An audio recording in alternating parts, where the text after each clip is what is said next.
अस्सलाम वालेकुम नाज़रीन, मैं वकार अहमद और आप देख रहे हैं सफ़र-ए-शर्त स्पेशल। सफ़र-ए-शर्त स्पेशल में आज एक बहुत ही ख़ास मेहमान है और मैं अगर एक शेर कहूँ गुलजार साहब का तो शायद आप उस मेहमान तक इस शेर की रोशनी में भी पहुँच सकते हैं। गुलजार साहब का एक बड़ा खूबसूरत शेर है कि ज़िंदगी यूं हुई बसर तन्हा, काफ़िला साथ और सफ़र तन्हा। और ये जो तन्हा मुसाफिर है ये आपको दुनिया भर की लैंडस्केप्स दिखाता है, आपको बूदोबाश दिखाता है, कल्चर दिखाता है, रहन सहन दिखाता है और आप घर बैठे उसके साथ सफ़र कर रहे होते हैं क्योंकि उनका अंदाज ऐसा है मुसाफरत का कि बिल्कुल आपको ऐसे लगता है जैसे आप उनके साथ सफ़र कर रहे हैं।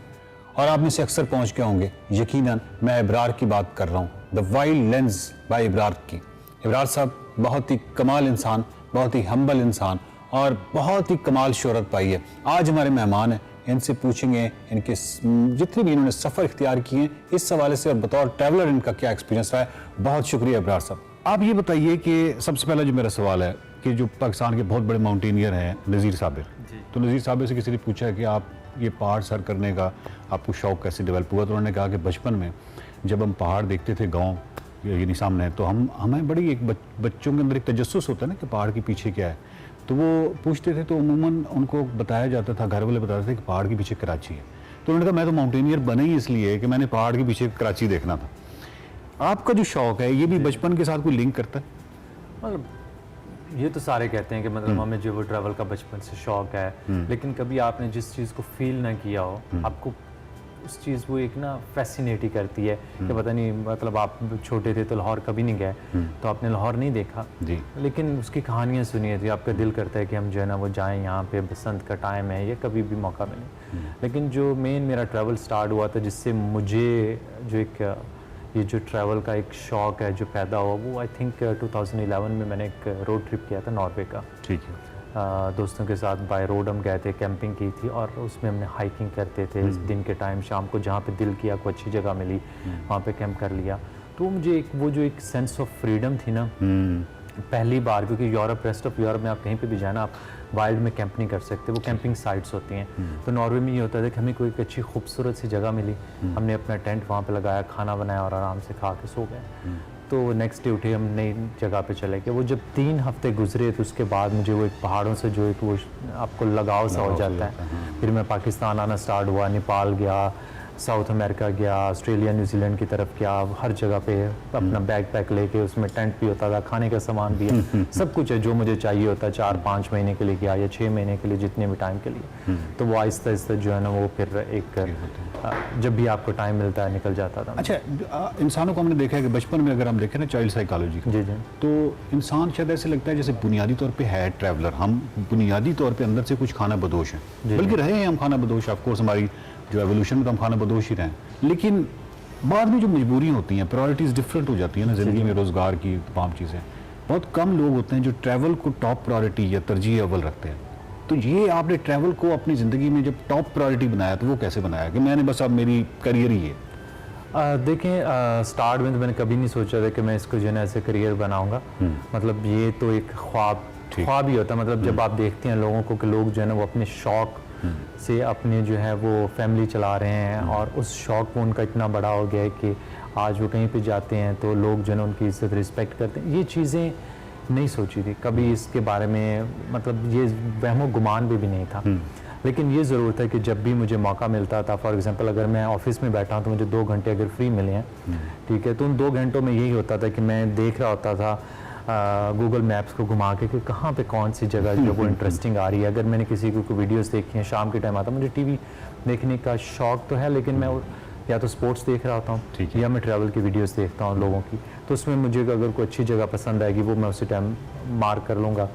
और फिर जब भी कभी मौका मिलेगा कि अच्छा अब मुझे 4 वीक मिले हैं, 4 महीने मिले हैं, किस एरिया में मैं जो है ना ट्रैवल करने जा रहा हूँ, तो वैसे जब भी टाइम मिलता था निकल जाते थे। और फिर वो जब ये सोशल मीडिया का टाइम स्टार्ट हुआ, दोस्तों में पिक्चर्स इंस्टाग्राम पे लगा रहा था तो दोस्त पुश करते थे कि अच्छा यार अब थोड़ी सी वीडियोस भी बनाओ ना, क्योंकि हम शौक से वीडियोस देखते हैं। तो बस वो ऐसे ऐसे कर वीडियोस बनाते बनाते जो है ना करते हैं। जो ट्रैवलर है या जिसको हम कहते हैं सियाहत, जी जी, टूरिज़म ये है कि आप किसी भी इलाके में जाते हैं तो आप डेफिनेटली वहाँ की ग़ज़ा जो है उसको देखते हैं, वहाँ की जो फूड है उसको एक्सपीरियंस करते हैं, वहाँ के लोगों को मिलते हैं, कल्चर में वहाँ पे कल्चर में जम होने की कोशिश करते हैं और इससे डेफिनेटली वो भी कुछ सीखते हैं, और आप भी बहुत कुछ सीखते हैं। तो ये तो हो गया टूरिज्म। और एक होता है पिकनिक, कि आप फॉर द टाइम बीइंग किसी जगह पे गए और पिकनिक करके, लेकिन उसमें आप आइसोलेट होते हैं, आपको कल्चर में नहीं घुसते। आप समझते हैं कि आप शुरू से आपके अंदर एक टूरिस्ट था, यानी टूरिज्म जो है वो एज अ ट्रैवलर आप शुरू से था, यानी आप मुख्तलिफ कल्चर्स में जाना, उसमें जम होना, मुख्तलिफ फूड को एक्सपीरियंस करना। देखिए जैसे आपने जिक्र किया, ट्रैवल दो तरह की होती हैं। बहुत सारे लोग अगर किसी जगह ट्रैवल करने जाते हैं तो वो पॉइंट ए से पॉइंट बी जाते हैं, घर से निकलेंगे और वापसी तक जो है ना वो उसी तरह का फूड ट्राई करेंगे जो वो नॉर्मल लाइफ में करते हैं, उससे नहीं निकलता। हाँ, और होटल्स में स्टे करेंगे, रिजॉर्ट्स में जाएंगे, पब्लिक के साथ उनका इंटरेक्शन कम होगा, जो कि आई थिंक पाकिस्तान में मोस्टली जो टूरिज्म है वो इसी तरह की है। ठीक है, और अनफॉर्चुनेट सी सिचुएशन है, क्योंकि अगर आप फॉर एग्जांपल नॉर्थ में जाएं तो हमें उनका कल्चर एक्सपीरियंस करने का बिल्कुल मौका नहीं मिलता। मैं वही चीज़ कह रहा था, अभी मैं ट्रैवल करके आया हूँ तो जो खाने मैं इधर खाता हूँ वही खाने मुझे वहाँ पे मिलते हैं। वही कढ़ाई जो है वो साथ लेके जा रही है उधर भी, अंडे पराठे वही, हर चीज़ वही है। लोगों के साथ वो जो एक इंटरेक्शन है वो कम है वहाँ पे भी। जिन लोगों के साथ आपका इंटरेक्शन ज़्यादा, अनलेस कि आप किसी जगह पे बैठ के बहुत ज़्यादा टाइम गुजारें, ठीक है, तो वो ज़रा मुश्किल सा हो जाता है जगह को एब्जॉर्ब करें। हाँ, तो वो जब आप ट्रैवल कर रहे होते हैं तो लोगों के पास एक लिमिटेड टाइम होता है, अगर आप उसमें टाइम में ट्रैवल कर रहे हैं तो वो थोड़ा सा मुश्किल होता है। लेकिन जब मैं अगर पाकिस्तान से बाहर किसी जगह ट्रैवल करता हूँ तो मेरी कोशिश ये होती है कि मैं अनप्लान्ड करूँ, मतलब प्लान ज़रूर होता है, मेरे पास एक रूट मैप होता है कि मैंने इस जगह से इस जगह तक जाना है। उसके दरमियान में जो है वो 40 to 50% मैंने अपने आप को फ्लेक्सिबल रखा होता है। उसको एक अंग्रेजी में कहते हैं सेरेंडिपिटी, यानी एक सरप्राइज। यानी आप चाहते हैं कि एक टूरिस्ट जो है उसको उसके लिए बड़ा अच्छा होता है एक सरप्राइज मिलना। हाँ, सरप्राइज का आप क्वेश्चन रखते हैं या वो स्पेस आपसे मिला हूँ, आप कहते हैं कि यार अब्रार यहाँ पे एक बहुत अच्छी जगह है तो व्हाई नॉट एक्सप्लोर दे रही, मैं आपको एक डिफरेंट कल्चर के बारे में जो है इन्फॉर्मेशन देता हूँ तो वहाँ पे लेके चलता हूँ। तो वो एक थोड़ा सा जो है ना उसके लिए मैंने अपने आप को ओपन रखा होता है, उसमें मोस्टली जो है वो बहुत अच्छे एक्सपीरियंस रहे हैं। अगर लोकल्स जो हैं वो उसमें मतलब आई थिंक उसको निकाल दिया जाए उस सेक्शन को तो वो जो एक ट्रैवल की वो जो एक सेंस है ना उसमें वो काफ़ी हद तक निकल जाती है। वो फिर यही होता है कि आप जो है वो खूबसूरत जगह देखने आते हैं। मेरा मकसद ये नहीं होता कि मैं किसी जगह जाऊँ सिर्फ खूबसूरत जगह देखूँ, बल्कि वहाँ के लोगों से सीखूँ कि उनकी ज़िंदगी में क्या चल रहा है, क्योंकि बहुत सारे लोग हैं जो अपनी ज़िंदगी में उन चीज़ों के लिए स्ट्रगल करते हैं जो हमें ऑलरेडी मिली हुई हैं। एग्जैक्टली। तो हमें उन चीज़ों की वैल्यू का नहीं पता। वो उस पर मैं आता हूँ, वो जो एक ट्रैवलर के अंदर एक हम्बलनेस पैदा होती है ना, ये तो बहुत बड़ी बात है। मतलब सियाहत का बहुत बड़ा तोहफा आपके अंदर यही है कि आपको हम्बल कर देता है। बिल्कुल। उससे पहले जो मेरे जहन में एक सवाल आ रहा है कि आपकी जब मैं देखता हूँ और मैं समझता हूँ कि जो लोग आपके साथ एक उनसियत रखते हैं या लोग अपने आप को आपके साथ बिल्कुल ऐसा सिंक फील करते हैं, उसकी शायद एक वजह ये भी है कि आप जो खुद गुलामी करते हैं।